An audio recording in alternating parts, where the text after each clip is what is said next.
and then I'm going to hit this, and then I'm going to hit this.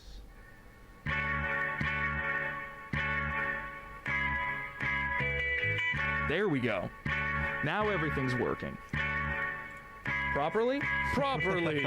Good job. Fantastic. We always have some sort of problem that happens. Yeah. There's always something that goes wrong, or I think 2 weeks ago we had, or maybe 3 episodes ago, we had a nice setup. Everything was going super smoothly. We were like 30 minutes into a good conversation, and then Lance, the station manager, walks in and he's like, "Y'all aren't live." Oh man. We had a great podcast first half, and we had to completely just nix it on the back half. It was terrible. Sounds like a case of the Mondays. Oh, it was the worst case of Mondays. Ladies and gentlemen, welcome back to an episode of Cruising the Planet. I'm your host, Ethan Miller. Hello, everybody. Today, we are joined for a very special episode 71, I believe. Yes, 71. We have student body president Cahlen Cheatham? Cheatham. Yes, sir. Yep. Cahlen Cheatham in here at the station. Talking a little bit about a new initiative being put on by Tarleton State, sort of a collaborative work. If you want more information on that, however, like a bunch of specifics and stuff, you can head over to our other stream, Tarleton Network's special report, I believe, or it's also going to be uploaded onto Tarleton Radio Network, the standard catch-all stream, for an interview with Dr. Sharp, I believe? Correct. Yep. An interview with Dr. Sharp and Cole, the graduate assistant. You've seen Cole on the podcast multiple times, and the host of Diversity Dialogue, or what was it called? Making Space, a Diversity Dialogue. I have all the words mixed together in a soup now. Making Space, a Diversity Dialogue. So you already know the interview style if you're familiar with that. They sat down just an hour ago, or just half an hour ago, and talked through a whole bunch of things about the program specifically. And now I am sitting here with Cahlen talking a bit about some student government stuff, the Texan Smart involvement with student government, and just a couple of general things going on in town. I would like to say, on the very beginning, before we start, I know I just introduced you, but before we even get to you, Moderna shots are available in Stephenville for students and residents alike. All you have to do, every student who is listening was sent an email to sign up for a quick health screening. It took 15 minutes. I was able to get my shot on Tuesday, and Jake just got his shot today over lunch break. It takes no longer than an hour. You go through the health screening, you pick a date, they send you to a facility in town. I was sent to the home store. I think it's a furniture store over Woods by Furniture. Yes, yeah, by Bosque River Center. And they give you your first shot. You just have to give them the printout you get from your health screening and a legal ID, and then they give you a card that schedules your second shot. So those are completely free to students here on campus if you finish your health screening, and I recommend signing up sooner than later because I did see that they have a finite box of shots, and so if you've been anxious to get one or you didn't qualify the last time Tarleton gave out its shots or did its testing, this one has no qualifications. I'm a very healthy 18-year-old male. I have very few sicknesses throughout the year, and I was able to qualify. So that is your sort of big call to action of if you want to go get a Moderna shot, then they have them available in Stephenville. So now that that's out of the way, let's get to the fun stuff. All fun. We have with us student body president, and I've pulled up your page now so we can go through. I don't look like that in person though. No? No, I'm not that pretty. You're not that, but it's a picture of you, is it not? It is. We're here on Cahlen's Regent Biographies and is it Regent? Is that proper? Regent. Yeah. Regent Biographies and Photography page for Texas A&M University, because Cahlen is both a student body president here at Tarleton and a regent officer at Texas A&M, which. Yeah. A double house. I'm certain that affects your class schedule none at all. Just a little bit. Just a little bit. So just a fun, fast introduction. We'll just read off the first, maybe the second sentence. I don't really know. First generation college student and double major pursuing a Bachelor of Science degree in agribusiness and economics at Tarleton State University in Stephenville. What got you going? I'm the first one in your family? Correct, yes. What got you thinking, I'm the first one in my family, I'm going to do 2 majors. I'm going to do the most possible thing in the world, while also holding 2 offices. I think whenever I was thinking about college, I wanted to be a veterinarian, and then I took chemistry. and I didn't want to be a veterinarian anymore. So I switched to the economics side, or the ad business side, to get technical skills. I wanted to stay in ad, and it's a pretty applicable degree. It gives you a lot of technical skills to operate in the ad business sector, but also the economics side was really nice because I'm considering law school. Economics majors score the highest on the LSAT of any major, higher than engineering, higher than English, higher than poli-sci. Fantastic. And it's also very, very theoretical. So thinking about the theories, and economists are usually the first to come up with ideas to help those that are less fortunate, around the world. They're the ones that study the data, and I thought that's a good place to start. They're most in front of all of the data and the information, saying, well, here's where it's all pooling up, here's where it's missing. Sure, absolutely. So it got me. I wanted the technical side from ad business and the theoretical and analytical side from economics. Ah, I see. So double major just made sense. Is there a lot of overlap in those by any means? Do you get sort of double credit from certain classes so it's easy, or are you taking 2 full courses? There are. Tarleton's good about making sure they get their tuition, so they don't. There's not a lot of. I would think there would be more overlap than there is, but it specifically says you don't get credit for both. Now they count for electives though. The electives should be similar. Okay. So that's good. So that's not terrible. No, it's not bad, and it's fun. I enjoy it. More importantly. Well, that's good. That's good that you enjoy what you're doing with classes and whatnot. Right. I was curious. I did my research beforehand. I showed Cahlen my extensive notes on his entire life. Actually, I went all the way back to high school with everything that was going on with our student body president. So if you want the portfolio, $10 under the table. No, that would be. I'm pretty sure that would be extortion. You know me better than myself. Yeah, basically. Your next line is no. You were involved in FFA for an extensive part through high school, yes? Yeah, through high school, and then for 2 years after high school. So I was a state officer in Maryland, so that means I oversaw the state's FFA programs, and then I ran for national office. Do you want to explain your living in, so starting in Stephenville, moving up, and then coming back? So when people see my resume, they say you graduated high school in Maryland, right outside Washington, D.C. How do you find Tarleton State University in Stephenville? I say it looks good on paper, but in person it's a little different because I was born in Stephenville. Right. The doctor that delivered me still practices in Stephenville. Fantastic. And so it's sort of pass by his shop and say that's where I was born, or go to the hospital and say that's where I was born. And so living in Maryland, I knew I wanted to come back to Texas. Texas. I lived here for 14 years around Dallas, and then moved up there for the last 7. My folks still live there. In Dallas? In Maryland. Oh. So both my parents, my mom and stepdad, worked in Washington, D.C.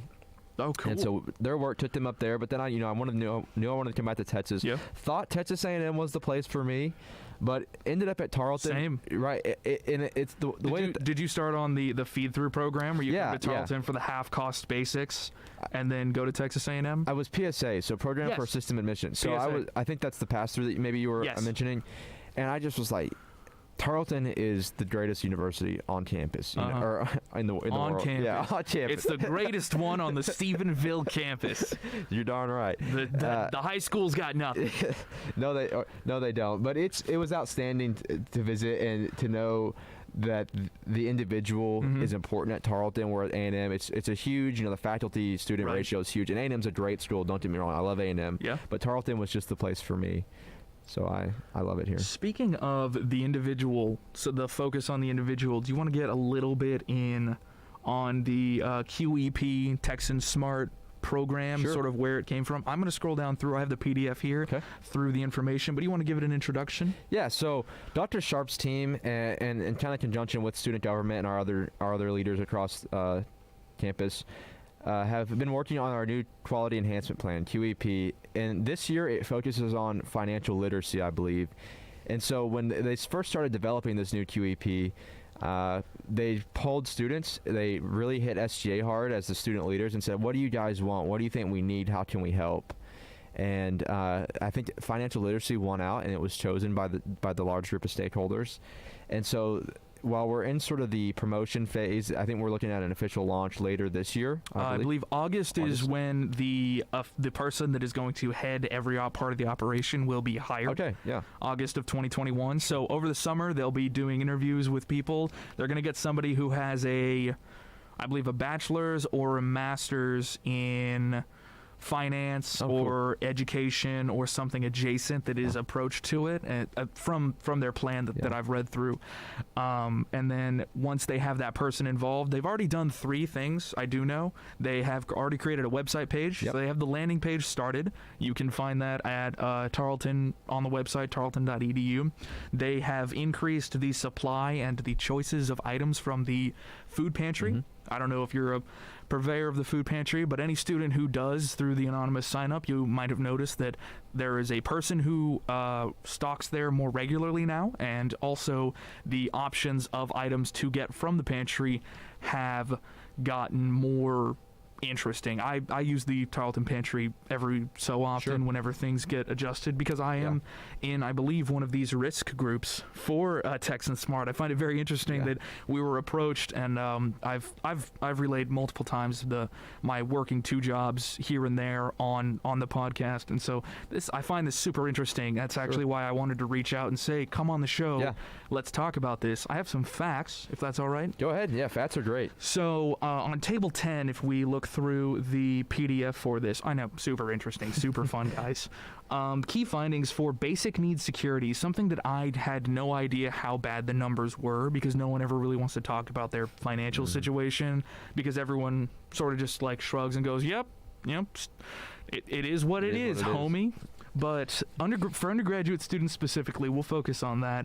54% of students show signs of housing insecurity. Over half of the students here are housing insecure, and a third of them, 32%, experience food insecurities, which is, I would think, excessive. There's a big stereotype, at least whenever you see like a college student, as being very spoiled, very catered for, very catered to, and yet on campus we can see that those 2 alone are not the case. Sure.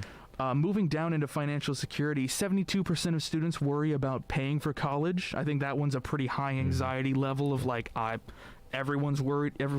The saying goes, everyone's worried about paying for college. There's been not a recent poll, but within the last 10 years, there's been a big push of graduates and undergraduates saying, hey, we need loan forgiveness. We need more help paying for school because it's very difficult.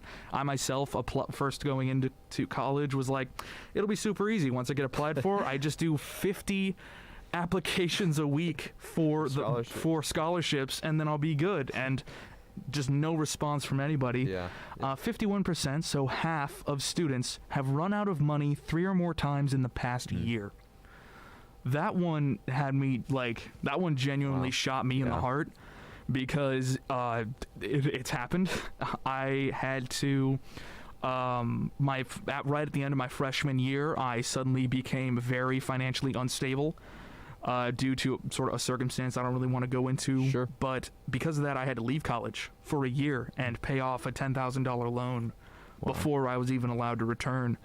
And so if there was if this was sort of set up at that moment, immediately would have kept me from having to come back. And that event that happened to me, those 2 years ago, is still affecting me to this day. When I first came back to college, I was in the electrical engineering program, and I was working 50-hour weeks while taking full-time classes. I then, the next semester, had to reduce my classes down to 12, and then eventually had to drop a class halfway through just to be able to do the homework for my Cal 2 class.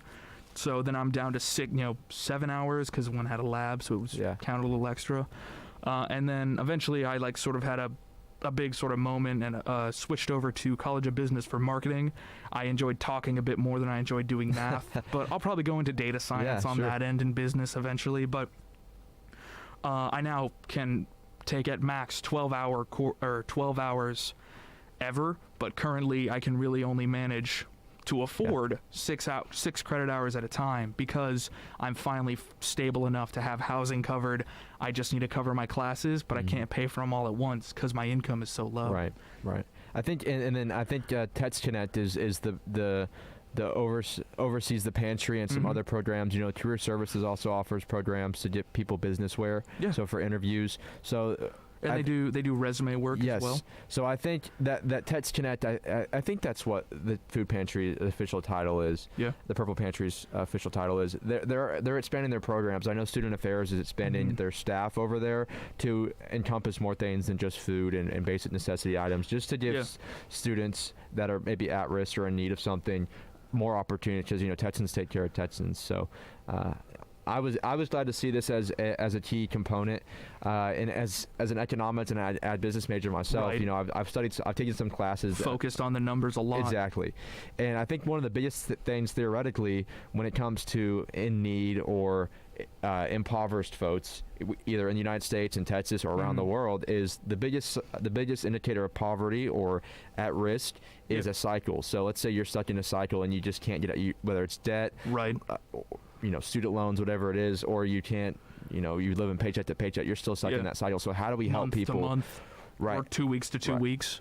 How do we teach people to save, to break that cycle, to invest, to get a nest egg, to put money away, right, to save for later and not have that instant gratification of buying a new car or taking on excessive debt. So I was very pleased to see that financial well-being was the plan for the new QEP. A financial literacy specific process. Exactly. And I know like at other universities like Baylor, I think they have their business students managing like a huge investment fund. I was like, we don't need to do that, but if we could teach students who want to learn how to invest or to just even save money in a high yield savings account, right, it would be great. Or so I think the easiest one that is recommended to a lot of people is just get an Ally Bank account. Yeah, exactly. Ally. Online banking, there's very little fees involved with it, and they have the highest return on an annual rate. It's like, it's insane. Yeah, I wanted to cover the three things that we had talked about. The last one I had forgotten. As of January 2021, so as of this year, they created a web landing page to centralize information about all institutional and community resources. That is for all campuses, by the way. We're not talking, this is, all of the head honchos are in Stephenville at the moment, but these are going to be rolling out in every instance. The amount of items and availability of items in the Tarleton Food Pantry increased. That's already happened, as we talked about. And the third one being obtaining extra donations and grants for the Student Emergency Fund, which actually bailed me out once as well. Whenever things were my secondary job, they had at the restaurant Montana's. Sure. I don't know if you've eaten there. Montana's is great. I didn't know you worked there. I'll have to come see you. I don't work there anymore. I'll tell you a funny story about after Montana's if you remind me when we're done here. No, they weren't able to stay open whenever COVID first hit and the first wave cracked open for everything. Everything went down to skeleton crew, and I was just got the 0-hour schedule every single week, and so that meant I couldn't afford either housing or classes.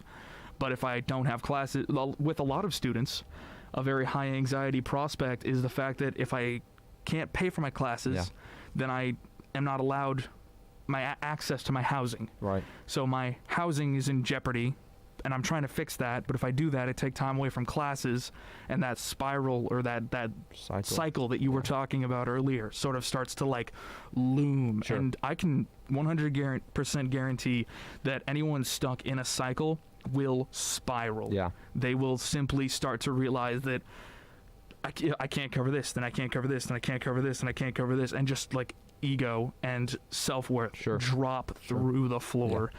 No ability to just do basic function because of the drain of the pressure and the weight that's held above you. Absolutely. That is, in a lot of cases, unnecessary. Yeah. And maybe the individual, maybe they're just born into it, or they get stuck into it, or something. A life event happens. Like I had COVID twice, or I was hospitalized. I had COVID once back in August. Oh my gosh! Hospitalized twice. Thought I was knocking on death's door, and the day after I was tested positive for COVID, my engine failed, and my only truck. In my truck. Oh, $8,000. Gross. And then on top of hospital bills, $1,000 in hospital bills after insurance. Yeah. And so we're looking at $9,000 that I don't have. And so the emergency fund that you mentioned has really been helpful. Yep. And the CARES Act and Tarleton, I will have to say, knowing, on the Board of Regents, I oversee 12 universities in the state of Texas. Yeah. Tarleton was the first one to issue refunds, I think, in the state, not just in the A&M system, but in the state. President Hurley and the finance team, they saw our students really need money in their pockets. We really need to get refunds to students. Yeah. And so I was very pleased to be a Texan that day, knowing that I had a lot of bills. Yeah. And that Tarleton was going to help me as much as they could. No, I received a random check. I was driving. I went to check the mail. And I saw a random check for $1,000, and I had applied for the CARES Act literally a week ago. Sure. From this timeline, and I open it up and it's like a blue envelope. It says call this number to activate, and I was like, this is a scam check. Like, this is the sketchiest looking. It's printed in 2 fonts. Was it even in purple? It was blue. It was like a light blue color. It was like dotted all over it, and I was like, this is like the most fake piece of paper I've ever received. And so I called a number on it, and they were like, give us your account number to activate, give us all your information. And I was like, all right, hang up on that. I called the other number, and it was a lady who was in the office over at the Tarleton official thing. I like called the financial aid office, and they were like, you're Ethan, you're like this account number and this stuff and this situation. Yeah, you just cash that like right now. Yeah, that's $1,000. Great. I was just like, rent is paid for for 2 months finally. I literally cried in the car. Yeah. I just sat there. I like came into work, and I was just like, Lance, everything great. And he was like, first off, like, calm down. Yeah. You're all right. Yeah. But like just the bailout that I received of just like the ease of, I know for the next 2 months I have rent covered. Right. Which is a really scary prospect of sitting there just watching your tank drain. Yeah. And speaking of like emergency funds, I bet that there was a level of like, this wasn't part of the plan. I have I can cover like, a month's worth of whatever, but now did you have a savings account to be able to deal with those bills, but then you were out, or was it just bad? Not $9,000 worth. Right. And so no, I just straight up answer your question. No, I don't. I still am paying the bills today. And while that was excessive, and probably not a lot of people went through that, but the emergency fund really was helpful. And I think part of this QEP is even to tell individuals to start a savings fund themselves. That's like level 1 of personal finance, is have an emergency fund, like 500 to $1,000, 2 months worth of bills. And so that's really this year that has been exponential, or has been really amplified across the nation and even the world, knowing that you need a couple of months ahead of time. You can't like 2 years, 3 years worth now in COVID. Right. I know. No, definitely. I actually, because of that, once the COVID thing hit, I immediately upgraded my entire budget to be month by month, planning out a certain number of months in advance. I have finances covered for the next, I think when I did my initial assessment, I had 3 years planned out. Great. But then, like, as soon as something changed, I had to go and redo all that work, and I realized you can only soft plan for a year. Yeah. You can medium plan for like the half year. Right. But you can really just control every month. Yeah. As best as you can, which is like something that control freaks might not be super happy about. Right. One of my colleagues was telling me that I use credit cards a lot. Like, I think a lot of college students do, and she was telling me that her family does the same thing, but they put money in, like, cash in envelopes, and they label the envelopes groceries, fuel. I was actually about to tell you, I am the only one of my friends who has a credit card. Really? We live in completely different circles. We live in completely different circles. I'm the only one who has a credit card. Wow. That is something that I got whenever I acquired all of that debt. I needed to fix my credit score as well, because I was out for a year. So I just started working on it and learning credit by doing it. Yeah. And so I'm the only one who took the risk and leap to have a credit card. I have one friend who also has a credit card now, but between both of us, I think I'm doing a little bit better. Sorry, Zach. Better credit score. Sorry, bud. But everyone else, what you just mentioned, the envelope method, is exactly what my buddy Tim does. Mm-hmm. And he is by no means has a difficult living situation, but it's what his father taught him for saving money. It's the system that works best for him is the envelope system. He puts 40 in this envelope, 30 in this envelope. Here's rent. Here's everything separated out. And then in his wallet, he leaves whatever he thinks it shouldn't be saved for extra stuff. Yeah, absolutely. And it's always for soda, It's normally for soda. Indulge. Exactly. No, credit cards are useful as long as they're managed right, especially as you go into adulthood and you need to get a credit score. Exactly. Get a low credit limit. For renting or for financing anything. Buy a pack of gum, instantly pay it off. Don't touch the credit card again that month if you want to build your credit score. Yeah, actually, fun fact, there's a secret number. There's 2 secret numbers to credit cards.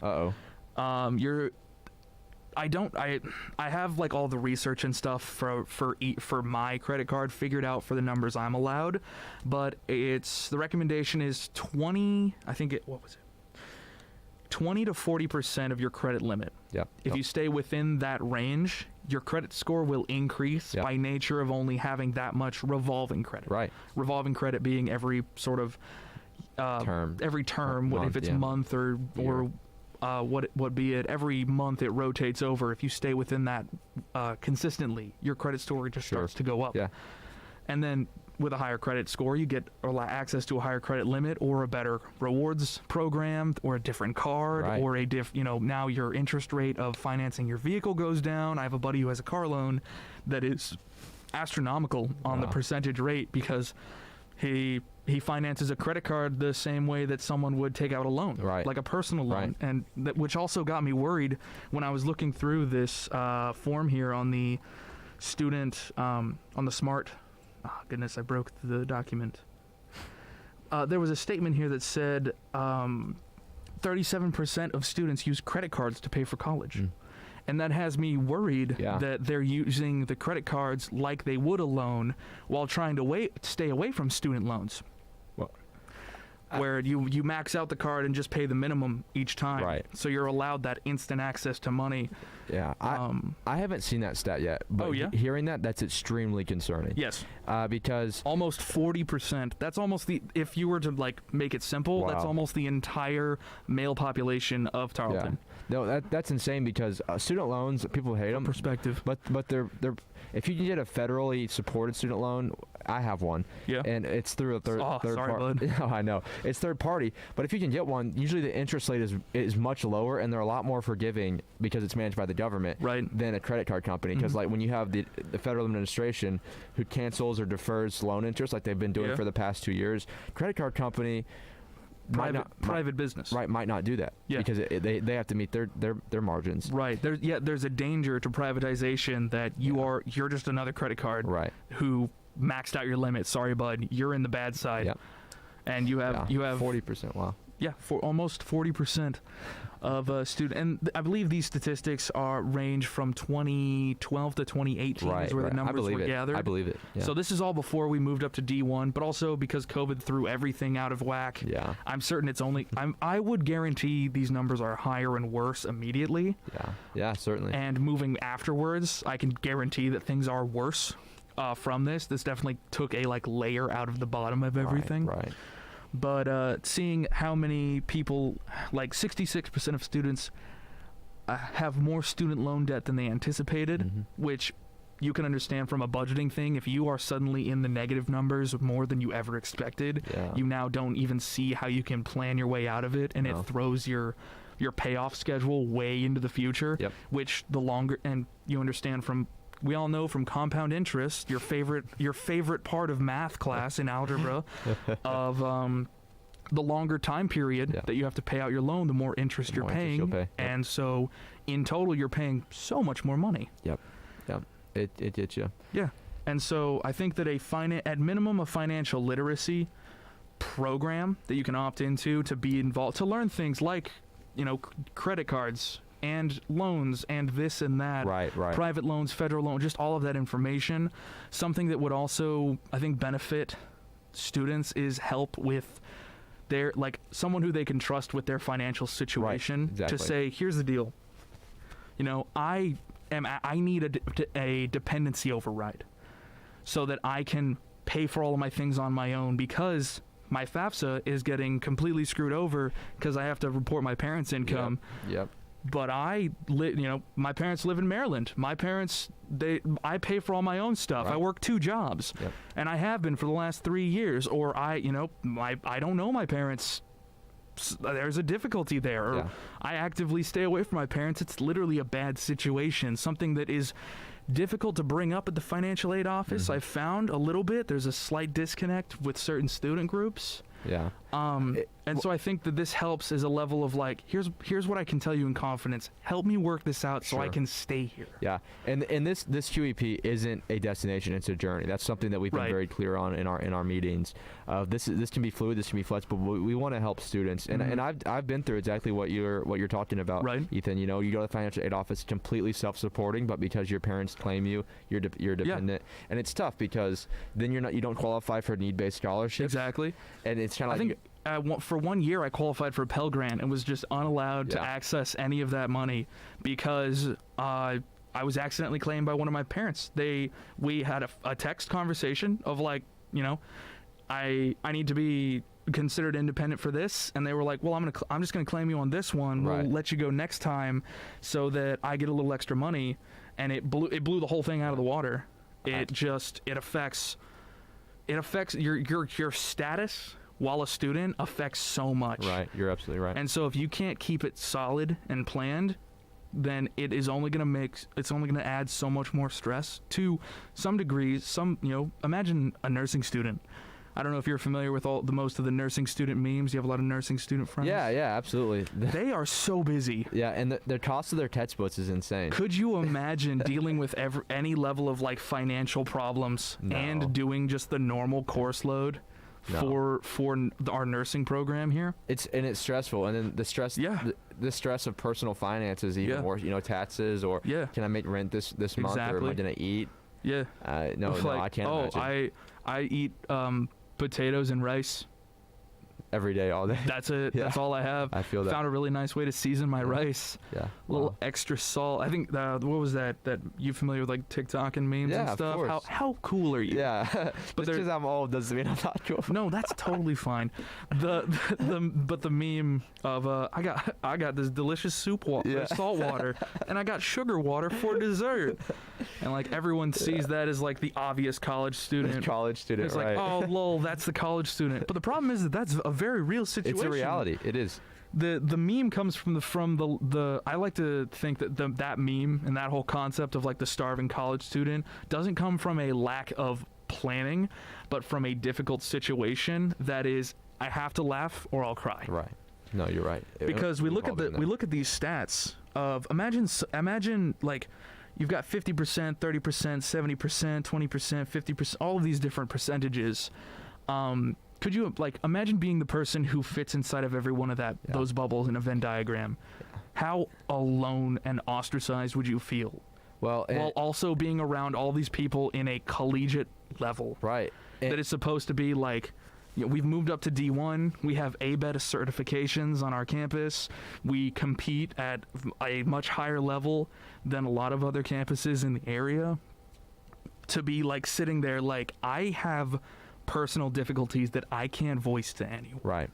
And sometimes the college student in a family is the best prepared, or the most taken care of, because then their parents or their brothers and sisters are working to put them through school, so they can break that cycle. Right. And to know that they're still in one of these categories, I've met people that are in all these categories, and it's like we have to lift these people up. Yeah. For their family. They need help, or they're gonna burn out. They're gonna fall, and they're gonna feel burned by the system. You're going to lose trust in academia, like thinking long term of how many people come through and then hit that financial wall, receive no support from the pull yourself up by your bootstraps mentality that Texas really likes to hold. It's good and it's bad. It's a whole thing. But I definitely understand coming at this level of like, if only you knew the numbers, man. Yeah. Because it's really easy. I think the best joke my dad likes to bring when I come back from college and start spouting off some sort of opinion, he's like, college made you real liberal. Yeah. And I'm like, no, Dad. Working 50 hours a week made me real liberal, bro. I've been putting in the blood. The blood, sweat, and tears. Exactly. Now, in this year, I don't know if this was the plan before COVID. I know we planned these things out a long time in our strategic plans. I think Tarleton does every 5 years. They do the next 5 years. But this is so needed right now because of COVID, because of the economy. What a perfect time to come out. Right, yeah. What a very thankful perfect time. I totally understand y'all wanting to outreach to us as well, talking about like all of these bits and stuff of like, We have a financial literacy and help program for students. And I know there's going to be a large group of people who hear this and are going to immediately be skeptical of like, well, like they're just going to tell me like start a bank account and do this stuff. Looking through the actionable items, they are segmented not only by singular items here, but they are also segmented like action 1.1 with a time schedule, action 1.2 with a continuous time schedule and multiple responsible parties. There is a chance that bureaucracy completely throws a wrench into the cogs of the machine. However, 3 action items that I can guarantee have already happened are the extra emergent. I can't say for the student emergency fund how much it gained, simply because the only information I had was the state relief fund that was added to Tarleton for students. But I can say that the webpage has been created with centralized information, as well as the food pantry has been thoroughly restocked and continues to be that way. And so if that level of like professionalism and reactivity continues through the whole project, this is definitely going to help a lot of people. And whenever we first met with the other stakeholders involved in this process, we asked that we provide actual actionable items. We don't want this to just be a talking point. We don't want this to just be statistics. We want to actually help students, and everyone agreed. And so we're thankful that our university leadership is dedicated to really actually helping students. They don't get lost in the bureaucracy. And the Student Emergency Fund, we've always had one, and I believe we've always had one, but this year it's really been added to and needed because of COVID. Immediately whenever the state received the amount, whatever it was, to put to universities for college students, that was the CARES Act. That was the Student Emergency Fund as well. And I got an email. Actually, I at first didn't apply to the CARES Act or the Student Emergency Fund because I was like, other people need that money. Like I still have one of my 2 jobs. I can scrape through this and just survive and then figure something out later. And then my boss told me, he was like, hey, they are telling professors to tell students to apply. They can't use that money for anything else. It needs to go to students to pay for things. Which it can be kind of blew my mind that they like forced it to be pushed all the way through to students who asked for it. Well, and I think students, we need to understand that those funds can be used for a multitude of things, whether that's course materials, rent, bills, utilities. I used mine for rent. And I used some for my truck repair payments. It was just extra help to ease the burden, the financial burden. So we're excited. We're thrilled. The plan it's extensive. I've been looking through it for the last week. There's multiple points to it. It is dense on the literature. There are some points that you're just like, all right, that's just lawyer speak for we're going to try and get people some money. And I think the actionable items all start next semester, I believe, in August. That's when we're gonna meet the person in charge. They're gonna put together all the committees. So by next year, I'm fairly positive that things will start to actively change. So that's good to see that coming from above, things are moving down. And a lot of us in the country have been caught up on COVID, but life goes on after COVID. This isn't just about COVID. You know, we are building a more sustainable future for a lot of things and a lot of reasons here at Tarleton. And so we got a lot of good stuff going on. Enrollment's up. Athletics is doing good. You know, we have our D1. We've got Dixie State coming into town. They're here this afternoon. If you want to listen, you can listen live at 100.7 KXTR, our main radio channel if you live in Stephenville for play-by-play. I believe we have a new person on the mic tonight, so if you want to hear that voice, I'll be board hopping, so things will still run smoothly at a regular pace for a baseball game. Or you can listen at kxtr.com. That is our live stream, which is going to be exactly the same programming. Great, Sorry I had to sneak that. No, that's great. I'm glad you did. I set you up there. That's beautiful. Just a beautiful little... delicious. Well, why don't I set you up for something? We've got, we were talking a little bit ahead of time. We've got SGA elections coming up.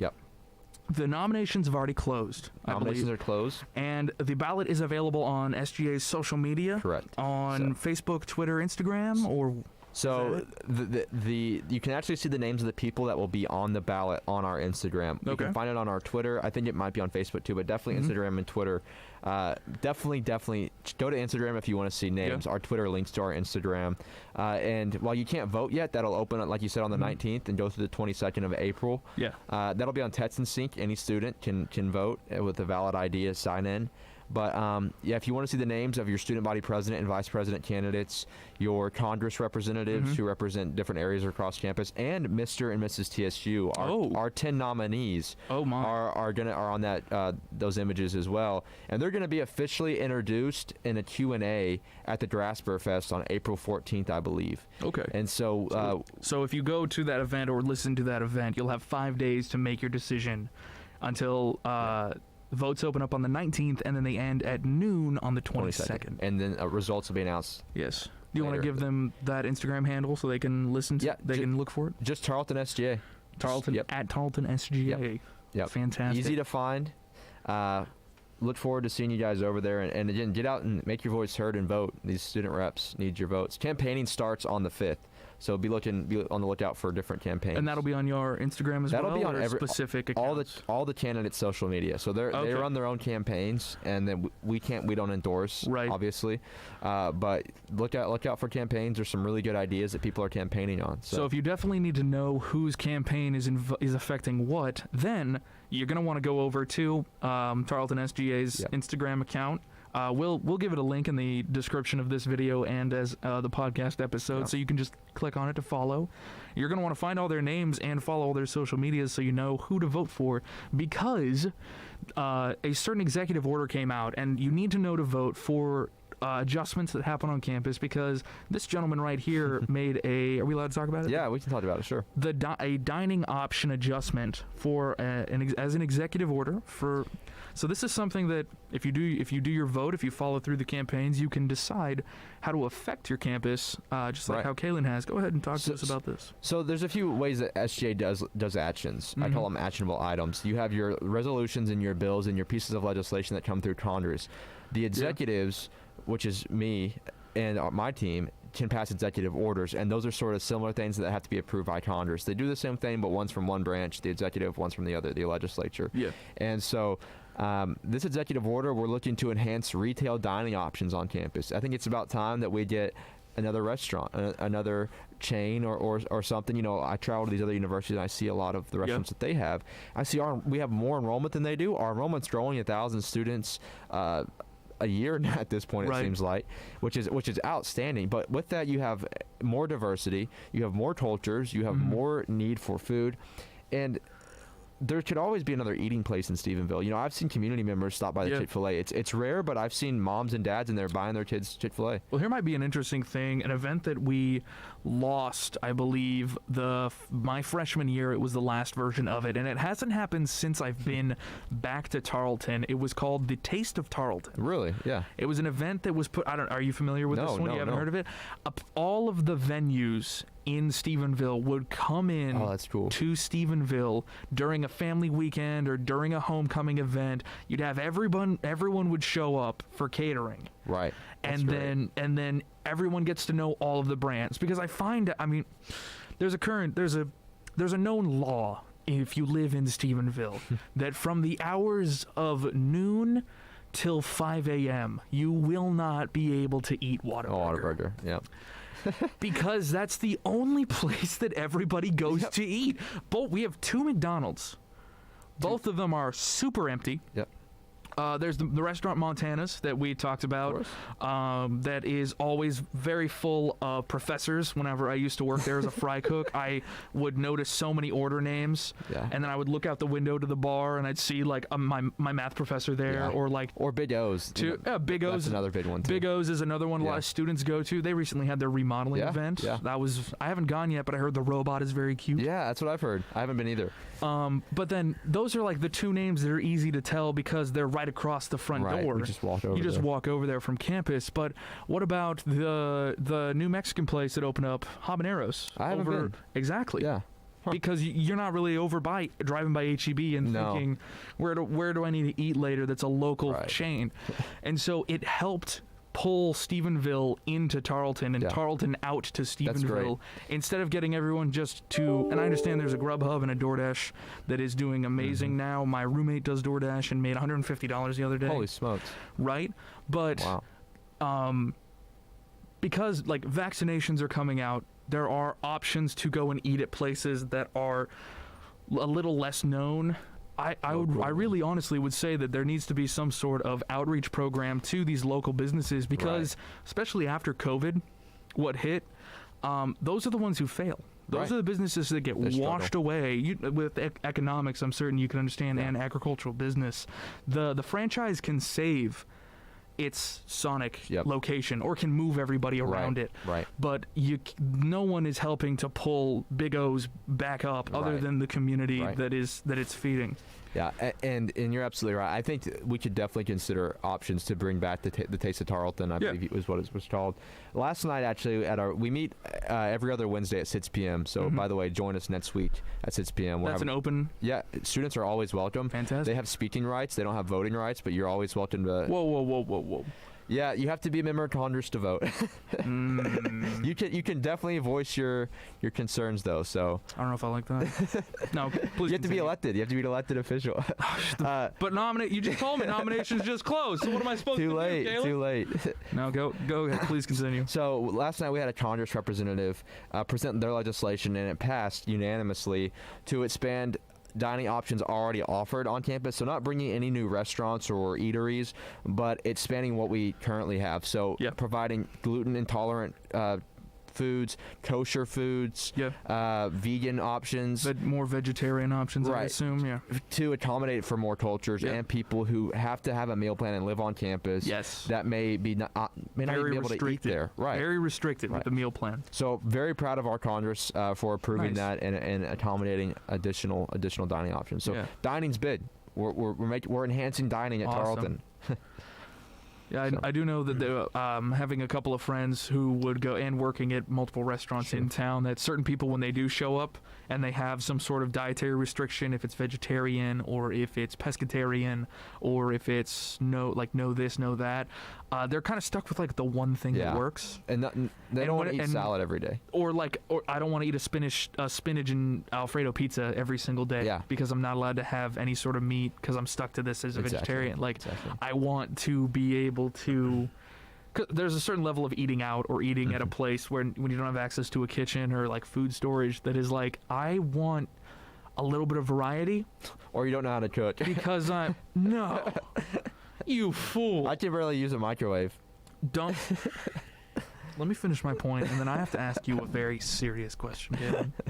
Okay? It involves fire, okay? I'm scared. Here's the deal. All right. So but a student who has a dietary restriction, I've been around a lot of people who do, and I enjoy cooking for people. It's sort of a love language thing that I've developed of like, if you're feeling sick, I'll just make you dinner. Oh, we're hanging out with the boys, I'll provide the pasta. Somebody with a food allergy feels like they're imposing. There's a lot of instances. What are you looking at? Don't mind them. They're not in the conversation. There's a lot of people who, whenever they have some sort of food allergy, it's like, can't have dairy.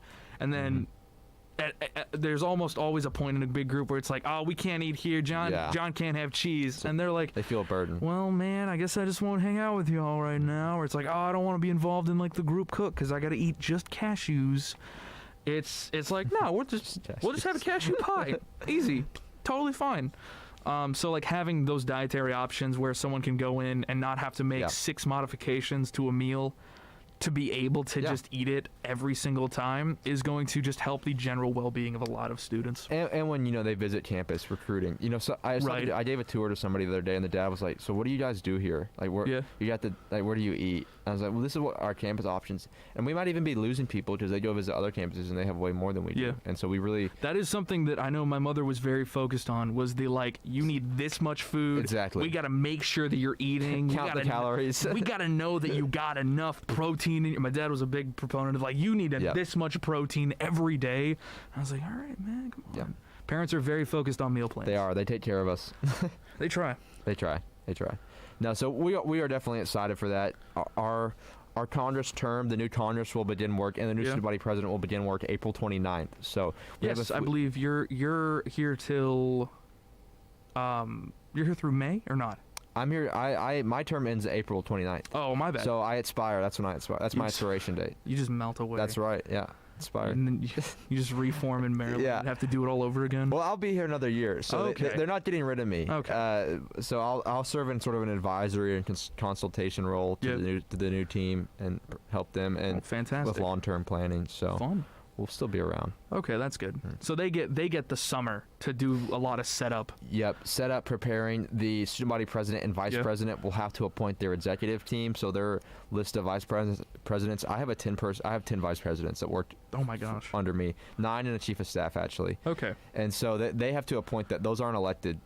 Only the Congress and the student body president are elected, and they appoint the executives. So that gives us time for that to set up and plan for the fall. So I guess as part of that election, you might want to pose some sort of question of like, who's your team going to be if you win? Something along the lines of like, hey, that's a great point. How involved is this going to be? Yeah. How much time will you be able to dedicate to SGA, and what other programs will your team bring? Yeah, no, that's a great point. Is it just you and your friends who are going to take over and make this a little cult? Like dictatorship. What's going on here? Oligarchy. Yeah, oligarchy. I hate oligarchies. They're the worst. My serious question now. Sure. What dorm did you, when you were in the dorms? Heritage. You were in Residence Heritage. Hall. Residence Hall. I'm sorry. Residence Hall. That's a sin. It's like walking on the grass. I call the bandstand a gazebo. All right. I'm not against this. I'm not above. Drink the purple Kool-Aid, anyone else. No, I am not above anyone else here. I am the lowest of the low. I'm the definition of evil. Me too. I have red hair. Anyway, Heritage Hall.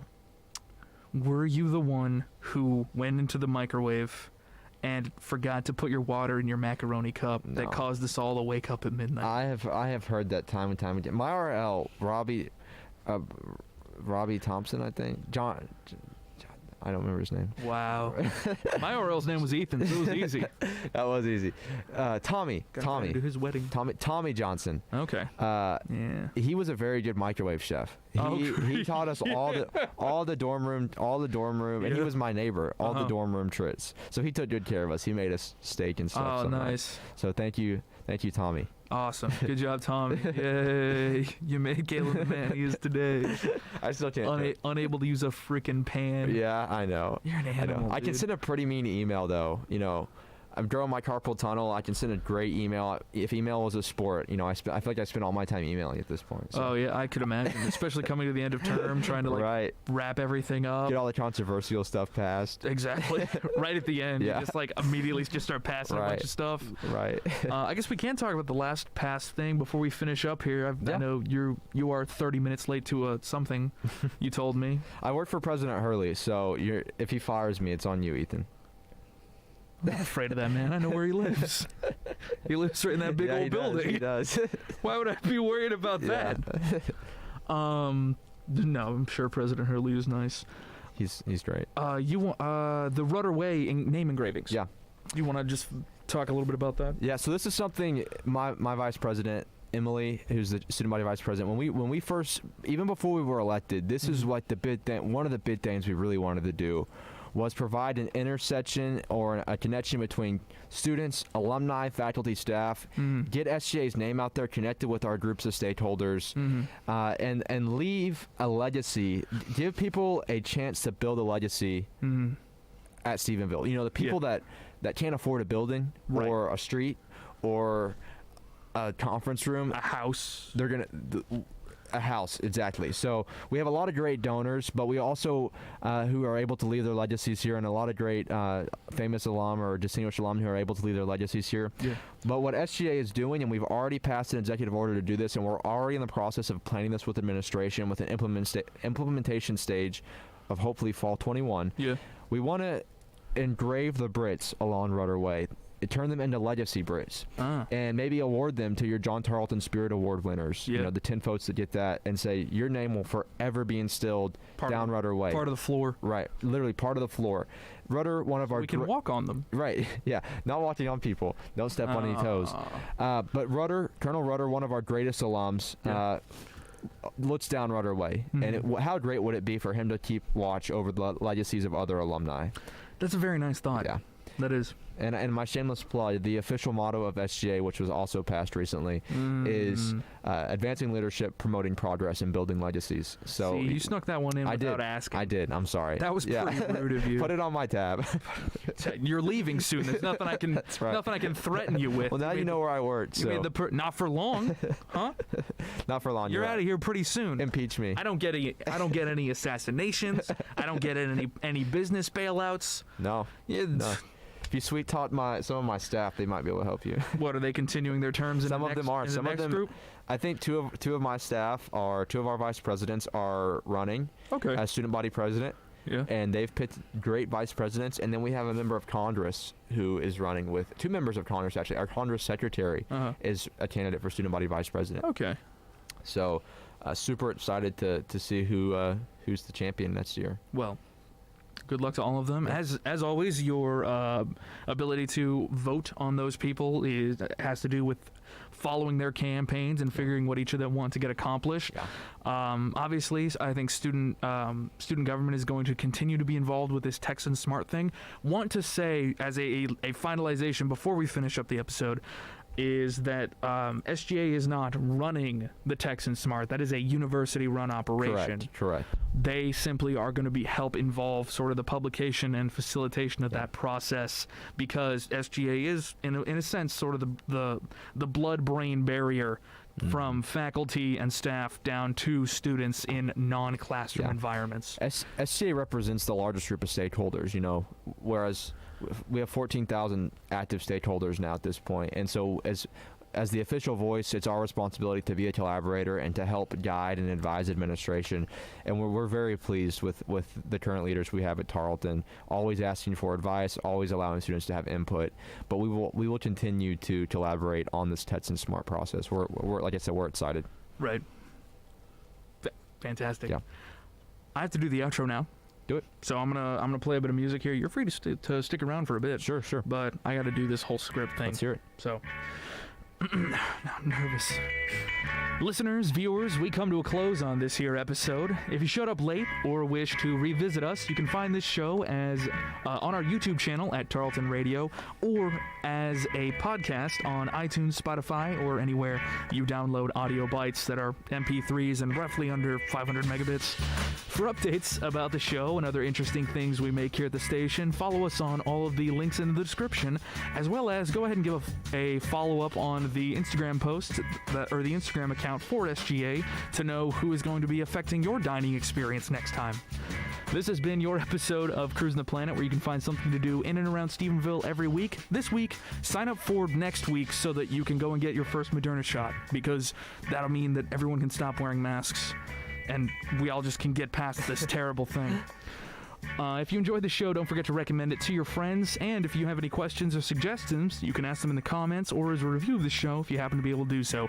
Cahlen, thank you so much for coming in, for being the center of attention for this episode here, 71. We're going to name the episode after you. Oh, wow. That'll be another part of your legacy. Look at you. Yeah, exactly. First student body president to come on a Tarleton radio publication. What? For a podcast and honored. A video. I'm honored. And then you got to get out of here, though, and then I got to talk to a little bit about some other stuff for official bits, none of which you get to see, unfortunately, audience, but you get to sit around in a bit and watch us on screen if you'd like.